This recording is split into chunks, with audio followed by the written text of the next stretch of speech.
O, möhkəm və qətiyyətli addımlarla, həmçinin təvazökar və məhəbbətlə dolu bir ruhla, dostun mənzilinə doğru yorulmaq bilməyən zəvvar kimi uzun bir səfərə çıxmışdı. این که حضرت آقای قاضی میفرمودن هر کس نماز اول وقت بخونه به مقام میرسه، آیا نماز با حضور قلب مرادشون بوده یا نه؟ اگه به نماز حضور سوال میکنن که چجوری بخونه نماز، به چه سببی بخونه نماز کامل را. این که چیزی به دست نداد که وقتی چیزی به دست میداد که بگه مطلق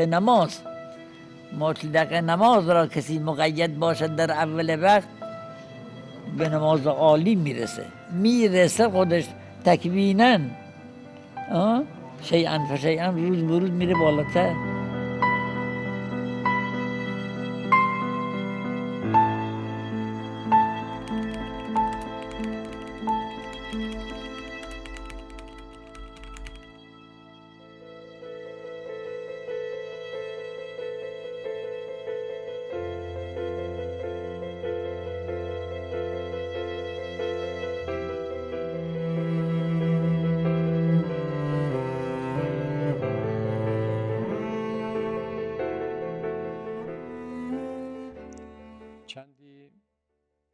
Bir müddət biz məğrib və işa namazları üçün icazə alırdıq. O da elə evdə qılırdı. Biz də qalırdıq, ona iqtida edirdik. Sonralar buyurdu ki, yaxın vaxtlarda, dəqiq ifadəsi necə idi, tam yadımda deyil. Amma işarə etdi ki, bundan sonra burada məsciddə namaz qılacağam. Artıq evə gəlməyin.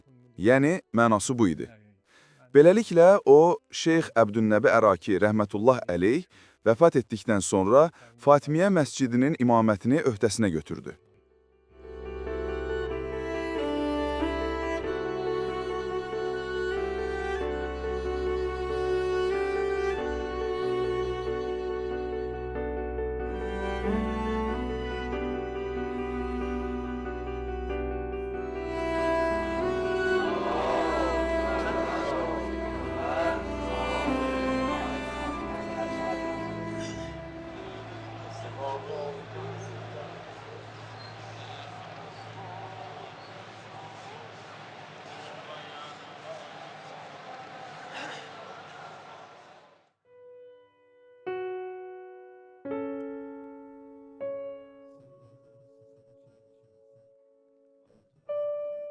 ...1340-cı şəmsi ilində Ayətullahul Uzma Burucerdi dünyasını dəyişdi. Xalq onun xidmətlərinə misilsiz bir vida mərasimi ilə dəyər verdi. Və bu böyük mərcənin cənazəsi Həzrət Məsmənin hərəminin yanında torpağa tapşırıldı. Ondan sonra Hövzənin böyük alimləri Ayətullahul Uzma Seyyid Məhəmməd Rıza Gülpayıqani, Ayətullahul Uzma Seyyid Şahabuddin Mərəşi Nəcəfi və həmçinin mərhum İmam Xomeyni mərcəiyyəti öz üzərlərinə götürdülər. Elə həmin illərdən, hətta İmam Xomeyninin 1342-ci ildə başladığı hərəkatdan əvvəl də onunla Ayətullah Behçet arasında dostluq və yaxın əlaqə mövcud idi və onlar ortaq nəzərlərə sahib idilər.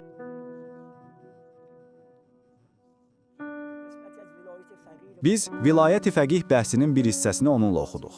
Məkasib kitabında xərac və müqasimə fəsillərinə çatanda kitab başa çatdı. Təqribən 1340-cı şəmsi ilində bu fəsillər tamamlandı. O, xərac və müqasimə fəsillərinin sonlarında belə bir məsələ qaldırdı ki, İmam Zəmanın böyük qeyb zamanında alimlərdən biri, ən bilikli alim, İmam Zəmanın yerini tutmalıdır və imamın üzərinə düşən bütün işləri o üzərinə götürməlidir. İmam Xomeyninin buyurduğu kimi.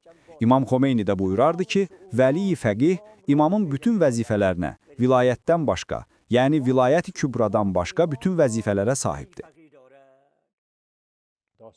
Feyziyyə mədrəsəsində baş verən o hadisədə, mərhum Ayətullah Uzma Gülpayqaninin yanında əsgərlərin hücumu zamanı tələbələr ağır işgəncəyə məruz qaldılar. Bəzilərini Feyziyyə mədrəsəsinin damından çaya və mədrəsənin ortasına atdılar. Mərhum Ağa Behçət bu hadisələrə qarşı həssaslıq və təəssüfünü bildirərək israrla deyirdi ki, çalışın bu hadisələri qeyd edib yazasınız. Ağa Behçət də İmam Xomeyninin tərəfdarı idi. O da başqaları kimi İmam Xomeyniyə müxalif olanların sırasında yer ala bilərdi. Amma onun qənaəti bu idi ki, İmam Xomeyni İslamda fani olmuş bir şəxsdir.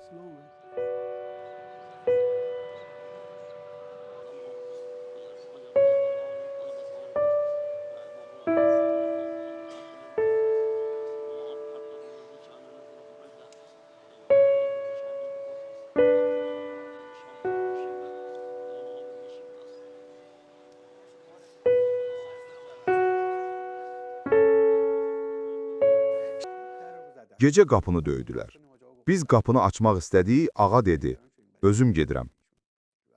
Biz çox narahat olduq. Düşündük ki, niyə özü gedir? O getdi və az sonra qayıdaraq buyurdu, onu apardılar. Bu inqilabdan sonraydı. Dedi, kimi? Dedi, onu. Sonra məlum oldu ki, məqsədi İmam Xomeynini qumdan aparmalarıymış. Dedim, ağa yox, bu şayiədir. Dedi, yox, İmam Xomeyninin dostlarından biri dedi. O dedi ki, bəli, indi mən və filankəs buradayıq. İmam Xomeyninin halı pisləşib, biz Tehrana gedirik. İmam Xomeyni buyurub ki, sizə müraciət edək ki, dua edəsiniz. Mən də dua etmənizi istəyirəm. İmam Xomeynini Tehrana aparanda ağa çox narahat və nigaran idi. Bir neçə gündən sonra isə üzündə sevinç əlamətləri göründü və buyurdu. Böyük bir bəla idi, aradan qalxdı.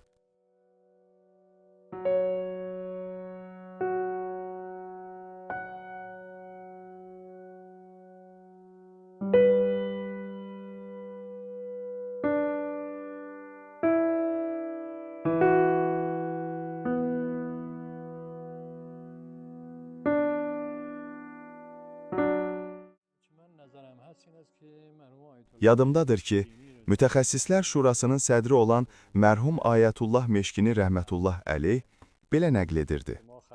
Biz İmam Xomeyninin huzuruna dəfələrlə gedib, dini mədrəsələrin mənəvi və əxlaqi məsələləri barədə danışardıq.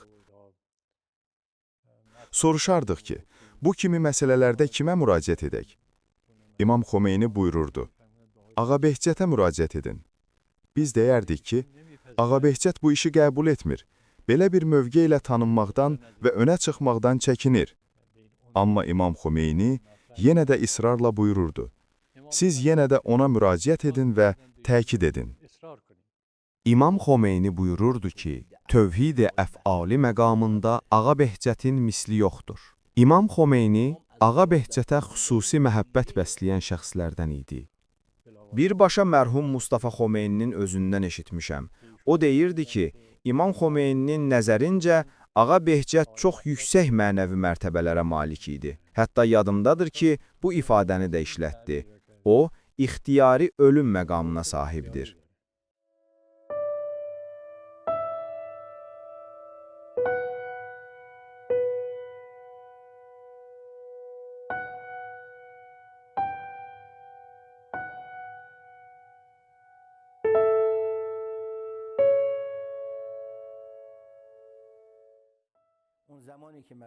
Mərhum Ayətullah Behçət rəhmətullah əleyh İrana gəldiyi zaman bir məktub göndərmişdi Ayətullah Seyyid Əli Qazi rəhmətullah əleyhə. Həmin məktubda mərhum Ayətullah Behçət belə yazmışdı. Sual: Əgər bir şəxs üçün ixtiyari ölüm halı baş versə və bu hal 3 gecə gündüz davam etsə, bu müddət ərzində qılmadığı namazların qəzası vacibdirmi? Mərhum Ayətullah Qazi rəhmətullah əleyh atama buyurmuşdu ki, bu məsələ elə onun özünə aiddir. Ayətullah Behçətin getdiyi yol elə bir yol idi ki, hər kəs həmin yolda irəliləyib, öz səyi və əzimkarlığı qədər mərifət və mənəviyyata çata bilərdi. O, heç kəsi xüsusi imtiyaz sahibi saymırdı və bəzi məna əhli kimi xüsusi şagirdləri yox idi. əxlaqı və əməli tövsiyələrini bütün insanlara söyləyirdi və hər şeydən çox insanları Əhl-i Beytə yaxın olmağa və onların göstərişlərindən faydalanmağa çağırırdı. Yolun Xızırı kimdir? Əhl-i Beyt əleyhimussalamdır. Allahın övliyaları isə Əhl-i Beytin mənbəyindən bəhrələnən vasitəçilərdir. Onlar bizi hara bağlayırlar? Kullu unasin məşrəbəhum və ya bi-imamihim. Hər ikisi doğrudur. Onlar bizi Əhl-i Beytə bağlayırlar. Onlar vasitədirlər, bir növ axarçaydılar ki, bizi Əhl-i Beytin mərifət okeanına çatdırırlar. Çaya qovuşmayan su damcılara bölündü. Dəryaya yetişmədi, torpaqlara gömüldü. Yağışdan yerə düşən bir damla, əgər dəryaya qovuşmaq istəyirsə, gərək özünü çaya yetirsin. Çünki çaya qoşulmadan dəryaya çatmaq mümkün deyil. Ayətullah Behçət buyururdu ki, onlar elmin xəzinəsidirlər, ilahi xəzinələrdir. Niyə bizim yanımıza gəlirsiniz? Biz sadəcə bu qapıda dilənçiyik. Özümüz hər gecə kəşkülümüzü götürüb Əhl-i Beytin qapısına gedirik. Necə ki, Mövla Əmir əl-Mominin buyurur, hikmətin qapıları və işlərin nuru biz Əhl-i Beytdədir. Buna görə də görürsən ki, diqqəti daim Əhl-i Beytə yönəldir. Özünü vasitəçidən başqa bir şey bilmir. O, dərsini deyirdi. Amma əsas düşüncəsi və dərdi Əmr əl-Mömininin haqq olması və Əhl-i Beytə olan məhəbbəti idi.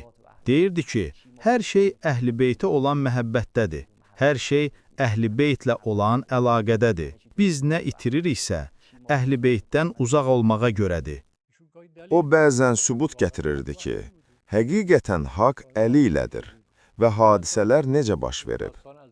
Məsələn, o, İbn Əbil-Hədidin Nəhcül Bəlağəyə şərhindən bir neçə dəlil gətirirdi ki, bunlar onların öz kitablarında da var və bəzi məsələlər başqa yerlərdə də var.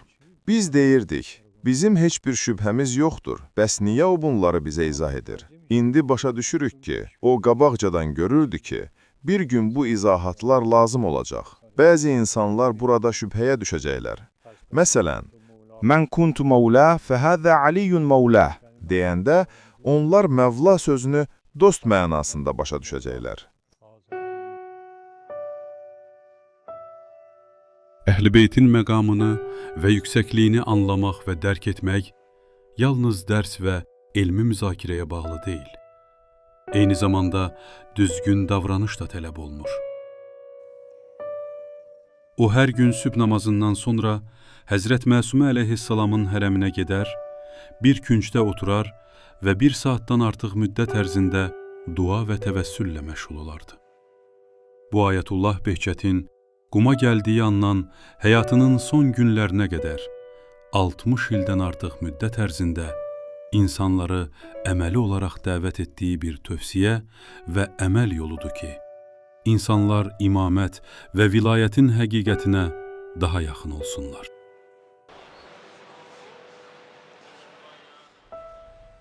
Bu böyük şəxsin Əhl-i Beyt qarşısında bu qədər əl açması təqdirə layiqdir. Doğrudan da, insan gərək dilənçi kasasını götürüb Əhl-i Beytin hüzuruna getsin. Onun Əhl-i Beyt imamları və imamzadələr, xüsusilə də xanım Fatimə-i Məsumə qarşısında göstərdiyi təvazükarlığı fövqəladə idi. O, sübh namazlarını Fatimiyyə məscidində qılardı. Namaz bitdikdən sonra bəzi adamlar öz işlərinə gedərdilər. Amma o hər dəfə Həzrət Məsumə Salamullah əleyhanın ziyarətinə gedərdi. Amma o, bizim kimi 5-10 dəqiqəlik bir ziyarət etməzdi. O ziyarətdə 1 saatdan artıq qalmağa çox diqqət edərdi. Həzrət İmam Rıza əleyhissalamın hərəminə ziyarətə getdiyi vaxt da eyni qaydayla, əgər qumda 1 saatdan bir qədər çox qalırdısa, orada isə 2 saatdan artıq qalardı.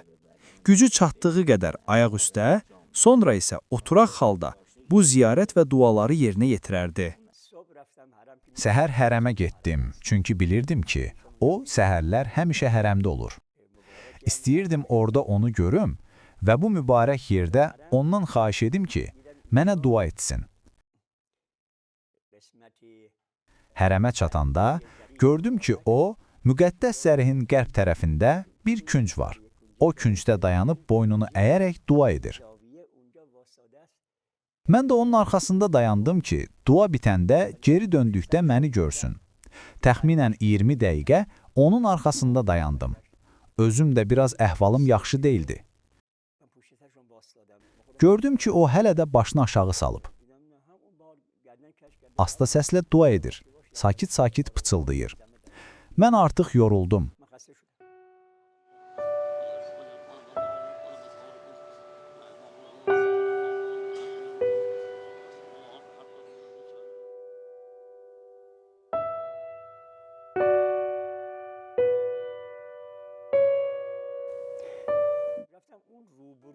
Getdim qarşı tərəfdə oturdum. Orada xalça yox idi, daş döşəmə idi. Həmin mərmər daşların üstündə oturdum ki, ağanı yaxşı görə bilim. Elə niyyətim bu idi ki, ağa dönən zaman dərhal ayağa qalxım, qabağa gedim və çox da narahat etmədən onunla danışım. Təxminən 20 dəqiqədə orada daşların üstündə oturdum, amma gördüm ki, yox, ağa dua və zikrindən əl çəkmir. Təəccüblü olan buydu ki, boynu bir qədər əyilmiş vəziyyətdə idi və o əyilmiş halda təxminən 40 dəqiqə ərzində hərəmlə zərihlə danışırdı.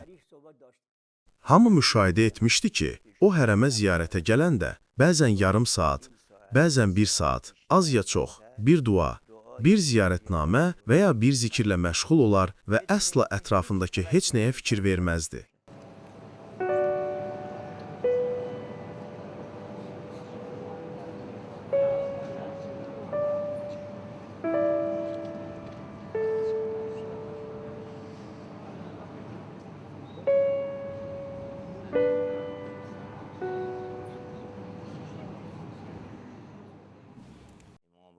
İmam Baqir əleyhissalam buyurub, İslam 5 əsas üzərində qurulmuşdur. 5-incisini vilayət, yəni məsum imamların vilayəti hesab etmiş və belə buyurmuşdur. Heç bir şeyə vilayət qədər dəvət olunmamışdır. Yəni, ariflər arasında bəziləri var ki, o mənəvi vilayətə çatırlar. Bəziləri isə hamısını demirik, zahiri vilayətə bir qədər laqeyd olurlar. Amma o belə deyildi.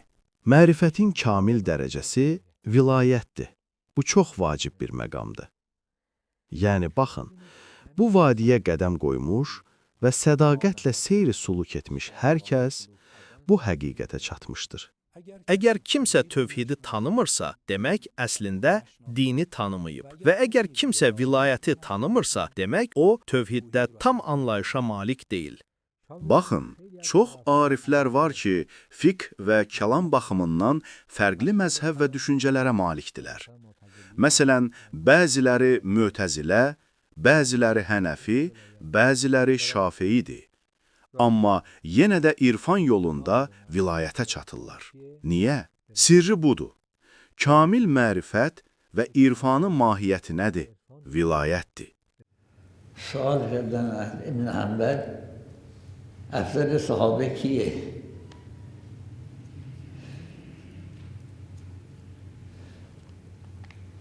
گفت کسی را نمیدونم کی را تعیین کرد چرا علی را نگفتی تو که با علی اخلاص داشتی گفتی شما سوال از صحابه کردی علی از صحابه نیست علی نفس پیغمبر است جان پیغمبر است روح پیغمبر است و از صحابه حکمی که برای صحابه دارد برای علی میکنیم.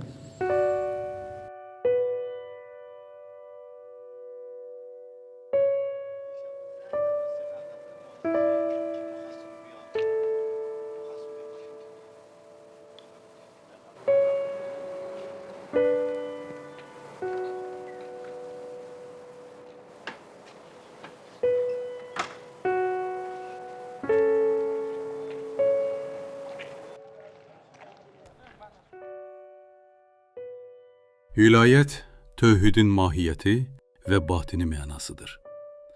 İmamlar isə bu batinin təzahürüdürlər. Bu həqiqətə çatmaq üçün təvazökarcasına imamların hüzurunda diz çökülməlidir. Elə buna görədir ki, Ayətullahul Üzma Behçət hər il yay aylarında İmam Rıza əleyhissalamın müqəddəs ziyarətgahına pənah aparardı.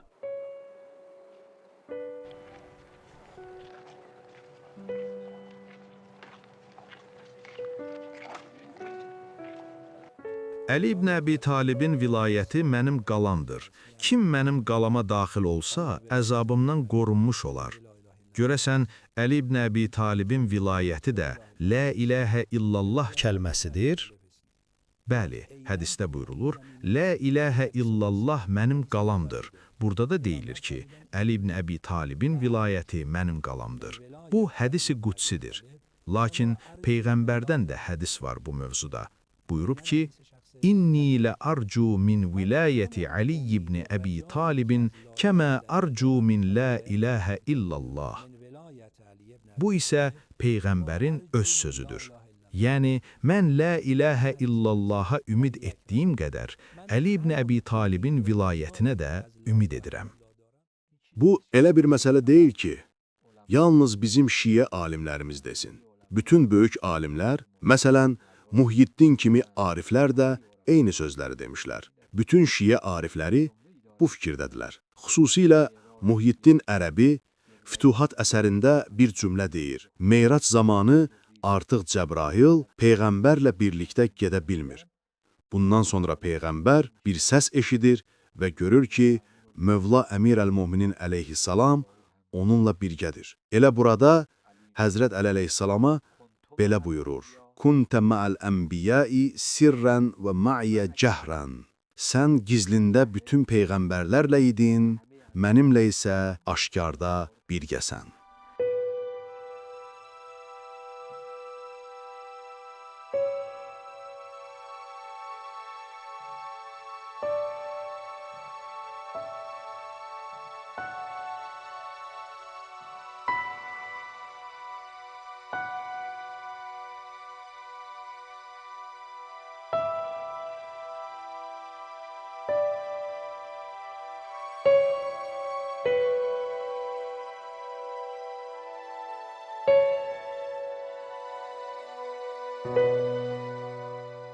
Aliyyun bəşərun, keyfə bəşər, Rabbuhu fihi təcəllə və zəhər. Bu o deməkdir ki, ilahi həqiqətin zuhuru, onun sifətləri və təsirləri bu muzhir, yəni Allahın sifətlərinin təcəlli etdiyi şəxs vasitəsilə meydana çıxır. Bəs niyə o şəxs məzhər olub? Çünki yaxınlıq və qurb əldə edib. Vəli kəlməsi də məhz bu yaxınlığı, yaxın olma halını ifadə edir. Bu yaxınlığın ən uca mərtəbəsi isə vilayət məqamıdır. Qurani Kərim Peyğəmbər salavatullah barəsində belə buyurur. Sonra yaxınlaşıb aşağı endi. 2 yay uzunluğunda bəlkə ondan da yaxın oldu. Əgər bu yaxınlığı əldə etsə, artıq bu yaxınlığın ən uca dərəcəsi vilayət məqamı olur. Allah minlərlə amili vasitə olaraq bir-birinə qoşur, vasitə qarşısında vasitə, məzhər arxasınca məzhər, ta ki sənə çatsın. Bunların hamısına malik olan birinci şəxs kimdir? Biz deyirik məsum, yəni sadiri əvvəl. Sadiri əvvəl, yəni o varlıq ki, bütün bu kamilliklərin hamısına sahibdir. Biz deyirik ki, uca Allah Taala aləmi yaratdıqda, yaradılmışların ən şərəflisi insan oldu. Qurani Kərimdəki ayələrə görə, insandan əvvəl cinlər yaradılıb, mələklər yaradılıb, heyvan, bitki və cansız varlıqlar da yaradılıb. Amma bunların heç biri xəlifətullah olmağa layiq deyildi. Buna görə də uca Allah insanı yaradarkən buyurdu. Mən yer üzündə bir xəlifə yaradacağam. Bəs xəlifə nə deməkdir? Xilafət ilə tövhid eyni sikkənin iki yüzü kimidir. Tövhidə çatdıqda insan xəlifətullah olur. Yəni Allahın bütün kamillikləri və sifətləri onun üzərində əks olunur. O, bir ilahi aynaya çevrilir. Buna görə də ilahi elmlərin və görünən təsirlərin bir hissəsi bu insan vasitəsilə zühur edir. Bizim inancımıza görə 14 məsum belədir. Yəni Allahın nuru və varlığı onların üzərində tam əks olunur. La fərqə beynəkə və beynəhə illə ennəhum ibadukə. Səninlə bu ibadət sütunları, yəni 14 məsum arasında fərq yoxdur. Düzdür, onlar bəndədirlər. Yəni özləri bir nura sahib deyillər. Bir anlıq nuru söndürsən, heç olarlar. Amma əgər sən nur versən, bütün hər şeyə sahibdirlər. Amma yenə də bəndədirlər. لا فرق بينك وبينهم وبينهم إلا أنهم عبادك. یک کلمه به این مختصری تمام مطالب توش هست. لا فرق إلا أنهم عبادك. بعودها إليك اعضاد و اشهاد و مؤمنات و حفظة و روضات عجائب و غرائب تا همین ادعیه‌ای که رسیده است از ائمه معصومین آدم میفهمد که اینها تالی قرآن هست.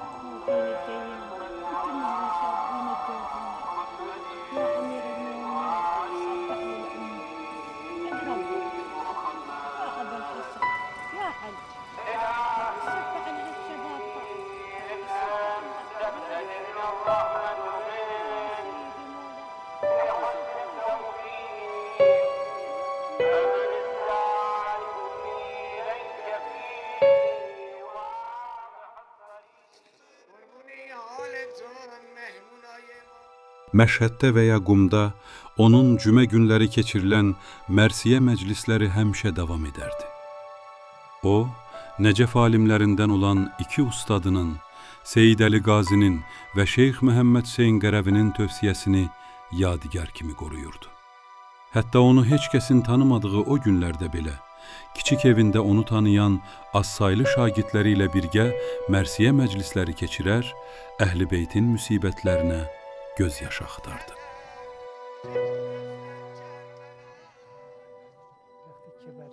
Xəstəliyə düçar olduqdan sonra bəzən vaxtında namaza gələ bilmirdilər.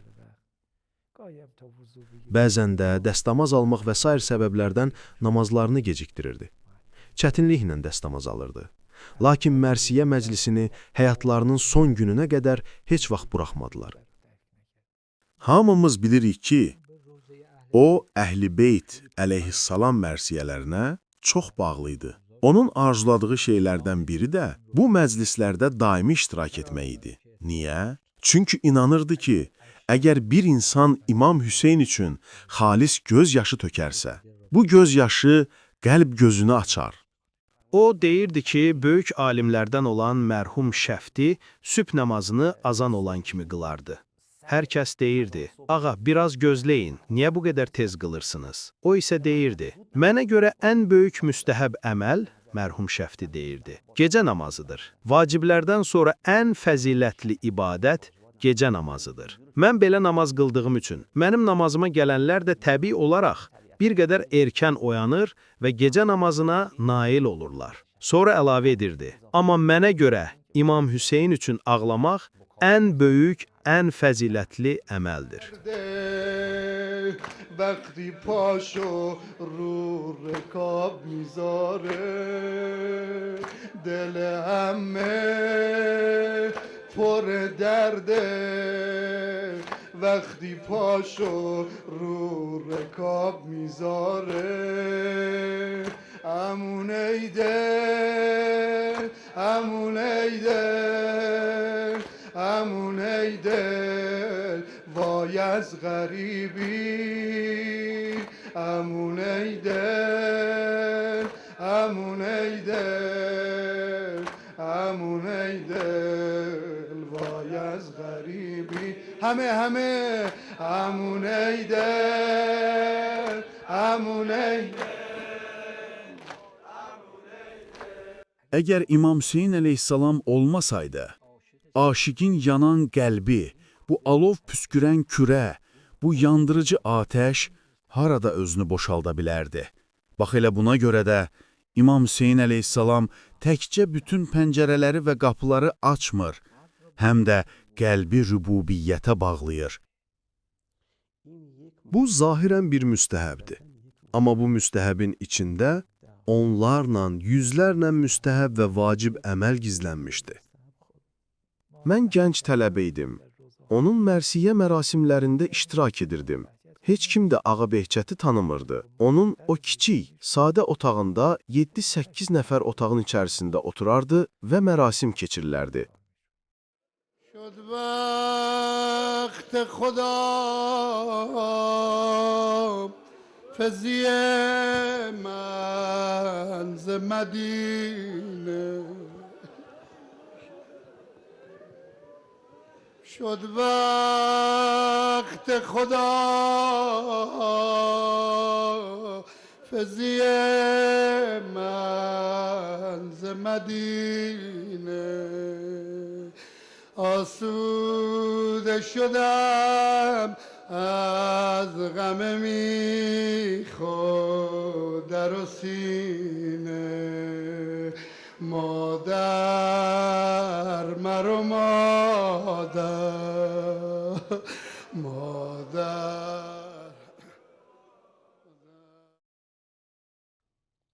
Biz görürdük ki, daim təsbih ağanın əlində idi. Axı dərs zamanı təsbih saxlamağın yeri deyil ki, onu cibə qoymaq lazımdır. Amma o, təsbihi eləcə əlində tutardı. Aşura ziyarətini evdə oxuyardı, lakin lənət hissəsini yolda deyərdi. İndi deyə bildiyi qədər lənətləri yolda deyərdi. Sual soruşardılar bəzən, zikri yarımçıq qalardı. Yəni, o lənət hissəsinin qalanını demək üçün təsbihi əlində saxlayardı. Həm də təsbihi bizə göstərməklə demək istəyirdi ki, təsbih əlinizdə olsun, zikr deyin. Ayətullah Bəhcət elə bir haldaydı ki, bu cümlənin bariz nümunəsi idi. Onun bütün varlığı zikridir. Allah zikri qəlblərin cilası üçün qərar verdi. Özü buyururdu ki, mənim nəzərimcə, salavat bütün əməllərdən üstündür. Bu da Ağa Behçətin ucalığını göstərir.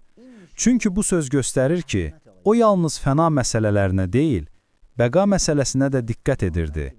Bundan əlavə bu, tərbiyə və başqalarına öyrətmək baxımından və ümumi cəmaat üçün də ən gözəl yoldur. Zikrin özü müxtəlif növlərə bölünür. Sözlə zikir, qəlb zikri, zikri xəfi və zikri əxfa. Bunu nəzərə alsaq, Ayətullah Lüzma Bəhcət daim zikr içində idi. آقا یک کسیه میگه اصلا علاقه‌ای به خوندن قرآن ندارم چیکار کنم؟ یک کسیه میگه اصلا علاقه‌ای به خوندن قرآن ندارم چیکار کنم؟ یاد صلوات بفرستد علاقه داره جمعه صلوات بفرستد همون هدایتش میکنه ببخشید برای رفع تحیر و تشخیص تکلیف در امور مهمه باید چیکار کرد؟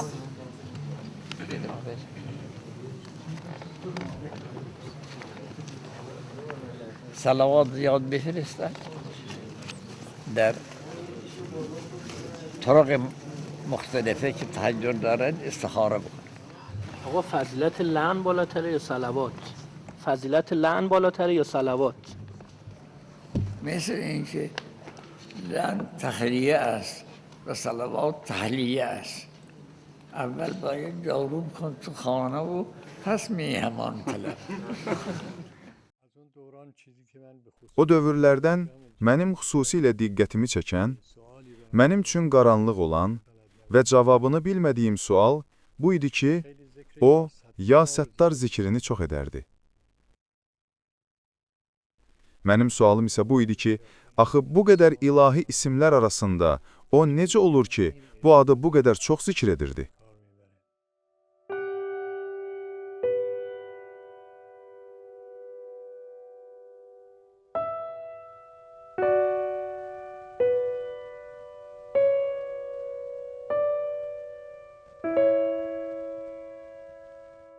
O elə şeyləri görürdü ki, biz görə bilmirdik. Elə şeyləri eşidirdi ki, biz və bizdən böyüklər belə eşidə bilmirdik. Və məhz bu əlaqələrin kəsilməsi və diqqətinin bu şeylərə az yönəlməsi üçün Ya Səttar zikrini çox deyirdi. Ki Allah Taala onların üzərinə pərdə çəksin və görməsin. Ya Səttar, Ya Allah.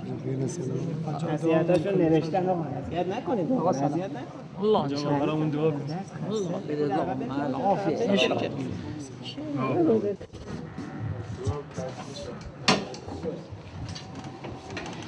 حفظه الله انشاءالله پدر شماست یا پسر شماست آفاق الله Siz mi Cafer? Nasıl? خیلی سلام خیلی موضوع Ya Allah. عجیب Evet خدا. Bismillah ya Allah. Ya Sattar. Ya Allah. Hayır.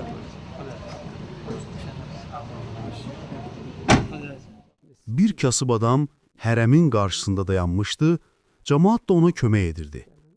O gözdən əlil idi və hava da soyuq idi.